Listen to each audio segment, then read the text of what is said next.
Draco POV. Kanina pa ako hindi mapakali sa loob ng opisina ko. Kanina pa ako tawag ng tawag sa nobya ko. Pero hindi ko to makontak. Hindi ko maintindihan kung bakit bigla akong kinabahan. Bigla ko napamura nang walang sumasagot sa telepono. Sir, they are all inside. Cancel all my meetings today. Salubong ang kilay ko at nakatiimbagang habang hinihintay na may sumagot sa telepono. Pero nasa conference room na po sila. Ay! Sa sobrang inis ko, binato ko ang telepono. Bigla ko rin niluwagan ng necktie ko. Paglingon ko sa sekretary, bigla itong napaatras. Sa lahat ng ayoko, ang inuulit ang sinasabi ko. Dumagundong ang boses ko. Hindi ko maintindihan kung bakit napakatigas ng ulo ng sekretary ko. Kapag ako nainis, talagang masisib ako to sa trabaho nito. Bigla itong napalunok at nagmamadaling lumabas ng opisina ko. Ilang araw nang mainit ang ulo ko. Mahigit 1 buwan na ako dito pero walang pagbabago sa problemang hindi ko alam kung saan nagmula. Kung pwede ko lang sibakin ang lahat ng tauhan ko sa kapalpakan ng mga ito. Gusto ko nang makauwi ng Pilipinas para bisitahin ang nobya. Pero every time na binabala ko yun, lalong lumalalang problema dito. Nitong mga nakaraang linggo, napapadalas na masamang pakiramdam ng nobya ko at hindi ko ito palaging nakakausap. Makausap ko man to, nakapatay ang ilaw nito kaya hindi ko to matitigan ng mukha nito.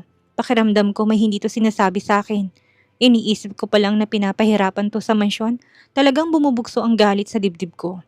Sa tuwing tatanungin ko naman ito, okay naman daw ang sitwasyon nito sa bahay. Pero hindi yun ang pinaniniwalaan ko sa nakikita ko sa mga mata nito. Ano bang nangyayari? Bakit nakapatay ang phone mo, baby? Napasabunot na ako sa sariling buhok. Muli kong dinayal ang number sa mansyon. Laking pasalamat ko na may sumagot. Manang Len? Senyorito, nasaan ang nobya ko? Bakit hindi niya sinasagot ang tawag ko? Kumunot ang noo ko nang hindi to kagad nakapagsalita. Lalo lang nadaragdag ang kaba sa dibdib ko. Nilalagnat ho si Celine, senyorito. Nilalagnat? Bakit nakapatay ang cellphone niya?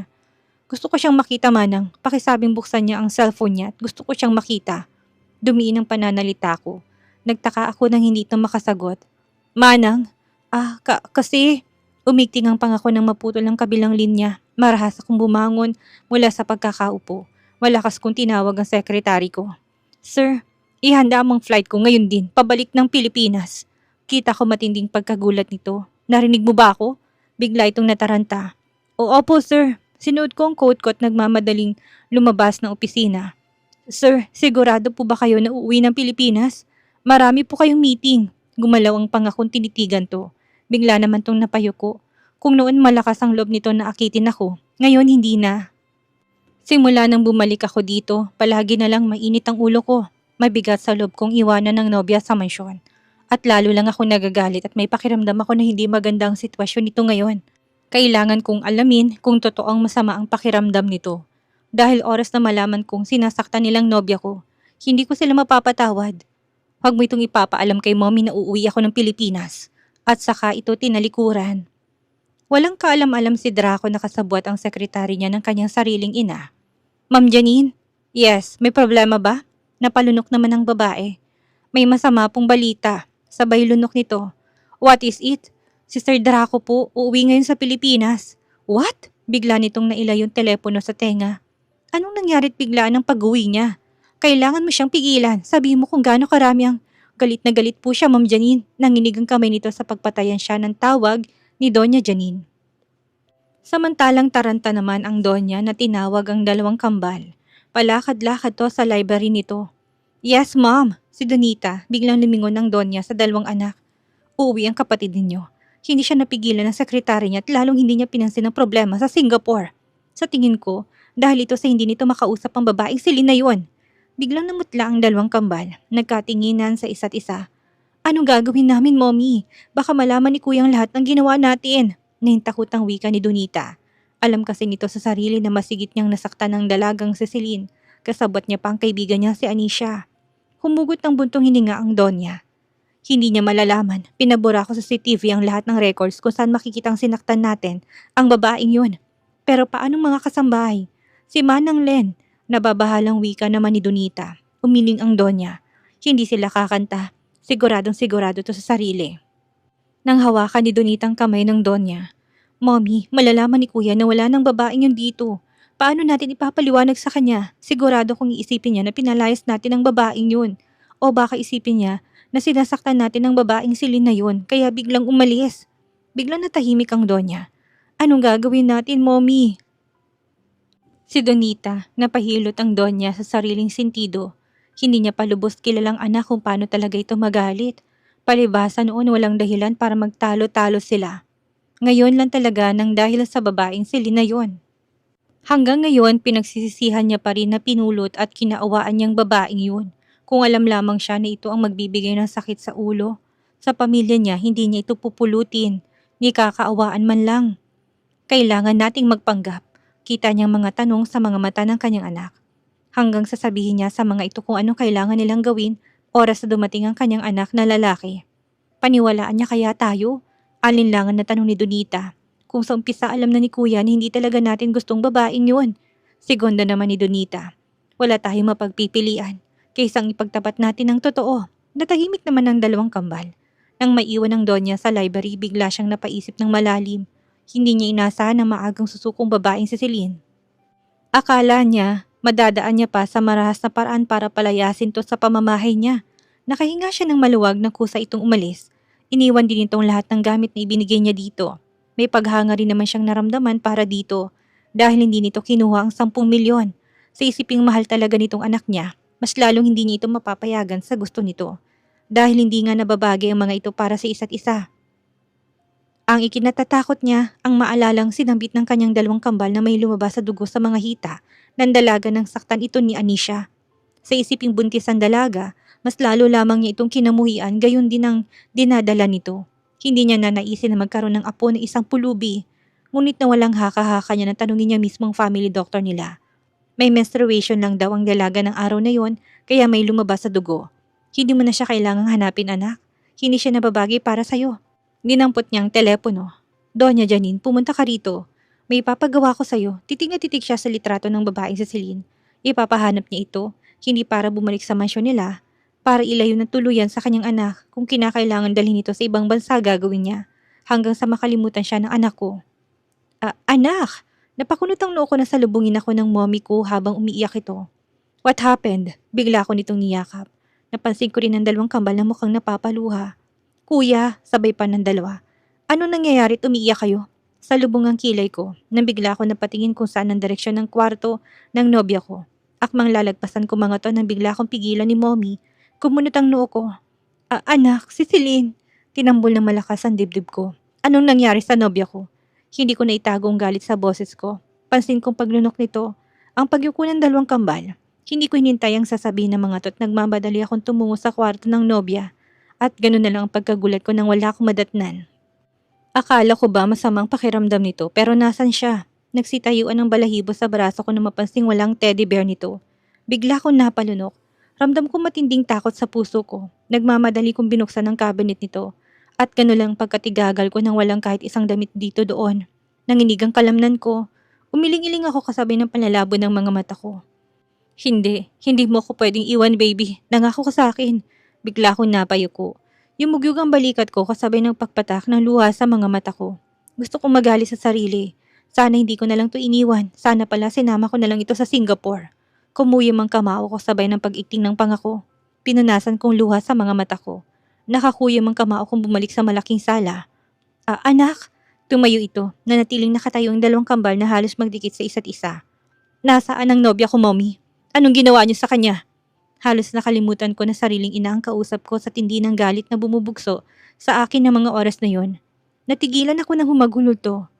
Nahuli ko siyang may kasamang ibang lalaki sa school nila, anak. Sa galit ko nasampal ko siya at niloloko ka lang niya pala. At hindi ko inasahan na siya pang magmamataas at talagang sinagot-sagot niya pa ako. At pagkatapos, kusa tong umalis sa mansyon natin.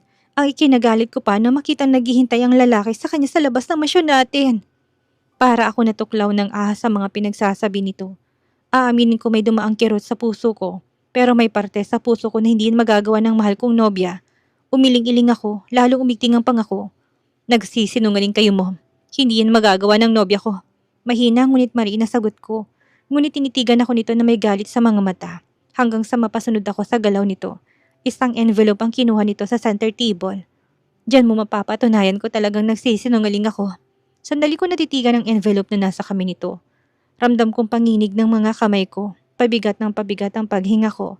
Para yung dinadaganan na napakalaking bato.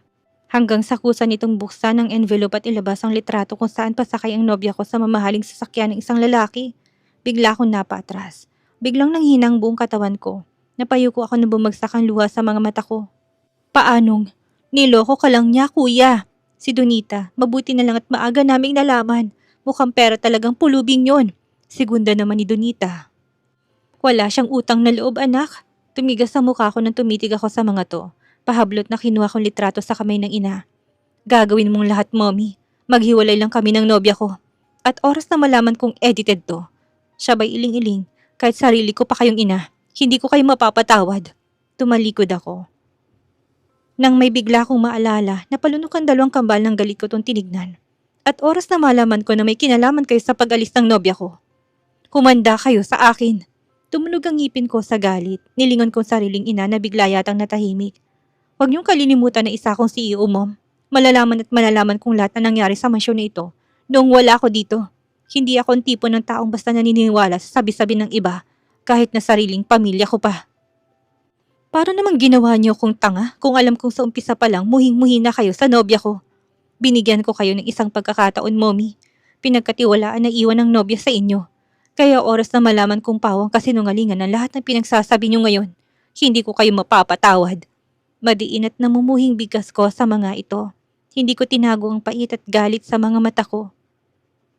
Wala kang ibang malalaman kundi ang paloloko ng babaeng yun sa'yo. Paghabol ni mommy. Bigla akong naghinala nang wala si Manang Len sa mansyon. Kausap ko pa lang to sa telepono. Biglang kumuyom ang kamao ko at talagang nilayo nila si Manang Len sa akin. Hindi ako naniniwalang biglaan ang pagbakasyon nito sa malayong kamag-anak nito. Umiinit ang mga mata ko sa tindi ng galit. Kulang na lang isumpa akong sariling pamilya sa mga pinaggagawa nila sa akin. Sobrang sakit na sariling pamilya kung pinagpapahirap ng ganito sa akin. Bakit hindi nila matanggap kung sinong babaeng mamahalin ko? Talaga bang wala silang pakialam sa nararamdaman ko? Malaman ko lang talaga ang buong katotohanan. Madilim ang mukha nang lumabas ako sa kwarto at tumungo sa garahe. Kinuha ang sasakyan at paharurot tong pinatakbo. Bro, kailan ka ba I need your help. Bigla tong sumeryoso. Umupo ako sa visitor's chair. Nakatukod ang braso ko habang nakakuyom ang kamao ko. Nakasandig din ang ulo ko doon. Anything, bro. Tinitigan ko to. Umalis ang nobya ko. Hinala ko na may kagagawa ng sariling pamilya ko dito. Kita kong pagkagulat nito. Noon bang pinapunta kita dun sa mansyon? Anong naabutan mo? May napansin ka bang kakaiba sa nobya ko? Napabitaw to na mabigat na buntong hininga. Nakiusap si Celine sa akin, bro. Biglang kumabog ang dibdib ko at nakakunot ang noon tinitigan ng kaibigan. Nung pumunta ako, sinalubong ako ni Nanay Len. Tinanong ko kung nasa ng nobya mo. Ang sabi niya nasa kwarto. At dahil gusto mo nga makita kung anong kalagayan niya, napilitan to umamin sa akin. Bumigat ang paghinga ko. Na may bali raw sa paang nobya mo. Bigla akong nahigit ang paghinga ko. Ni hindi yun nabanggit sa akin ng nobya ko. I'm sorry, bro, kung hindi ko to inamin sa'yo. Nakiusap lang siya na wag ko nang sabihin sa'yo at ayaw niya mag-alala ka pa. Nagkamali lang daw siya ng apa kaya nabalian siya. Hindi ako nakakibo.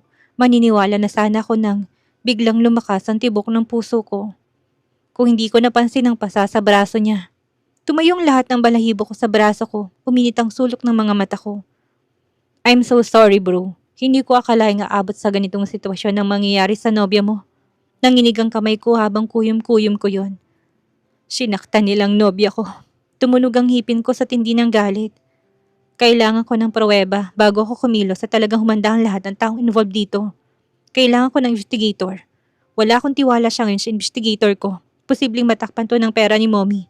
Tumangon naman ito. Akong bahala, bro. Ipapahanap ko kaagad ang nobya mo. Bigyan mo lang ako ng litrato at ang buong pangalan nito. Tinitigan ko to. Kailangan nating mahanap ng maagang nobya ko dahil baka pinapahanap nito ng mommy ko at ilayo pa sa akin ng tuluyan. Umigting ang pangako sa tindi ng galit nang hawakan itong braso ko. Hindi ka namin pababayaan. Naikwento ko kay Romeo ang sitwasyon niyo ni Celine. At hindi nga siya nagkamali na baka may mangyaring masama sa nobya mo kung iwan mo to sa pamilya mo. Napayuko ako. Labis talagang pagsisisi ko na iniwan ko pang nobya ko at ramdam ko may kinalaman ng pamilya ko sa paglayo ng nobya ko. Pauwi na sa Pilipinas si Romeo, bro. Kaming bahala sa nobya mo. Mahanap din siya kaagad. Ang kailangan mong gawin, palihim ka maglagay ng audio sa library ng mommy mo. Kahit sa kwarto ng dalawang kapatid mo.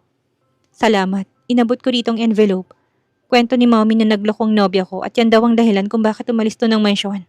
Ramdam kong bigat sa dibdib ko. Hindi ako naniniwala na magagawa to ng nobya ko. Hindi ko matatanggap. Ako lang ang mahal niya. Kita kong paglalim ng kunot noon nito. Pinakatitigan ng litrato. Nice editing. Napaawang ang labi ko. Sigurado ka? Halos numuksong puso ko. Kahit ako man ang matitigan kong litrato, random kong edit ng yon, tumingin to sa akin. Para makasigurado talaga tayo, ipapakita ko to. May kakilala kong mastermind sa mga ganitong editing. Pero natitiyak ako na edited to bro. Wala sa kilos ng nobya mo nagagawa ng ganitong kalokohan. Tumangu-tangu ako. Sa umpisa pa lang hindi na gusto ng pamilya mo si Celine bro. At walang imposible na gawin nilang mga bagay nito para siraan siya. At kamuhian mong dalaga. I know. Sa baigting ng pangako. Kailan ang uwi ni Romeo? Tanong ko. Halos wala akong oras dito para magkausap ito dahil sa kinasangkutan kong problema sa Singapore. Sa makalawa, magaling na bang fiancé niya? Tumango ito. Pero may minimintin pa itong gamot at bawal pa itong magpapagwad. Nakahinga ko ng maluwag para sa fiancé nito. Alam ko kung gaano nito kamahal ang fiancé nito. Halos pareho lang kami ng sitwasyon.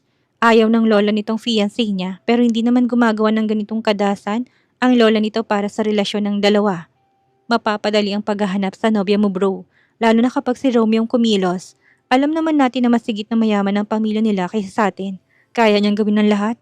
Pakilusin lahat ng tauhan niya, lalo na siya nang namamahala ngayon sa lahat ng ari-arian ng mga Rivas. Hindi ko nga alam kung bakit ayaw pang ibigay ng lola nito sa kanyang lahat ng kayamanan.